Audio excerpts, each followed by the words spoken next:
In today's video, we'll be teaching how to prioritize a specific application to run faster and smooth.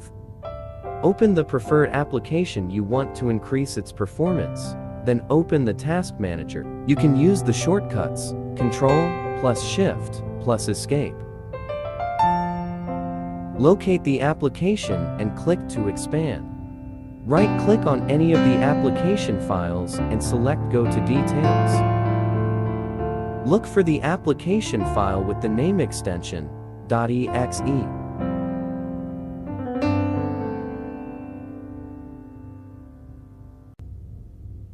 Right-click on it and select Set Priority. Select High and confirm Change Priority.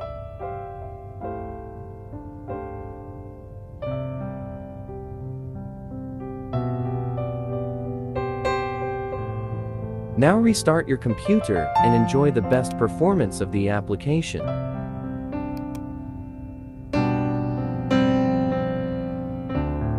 Comment, like, share, and subscribe for more.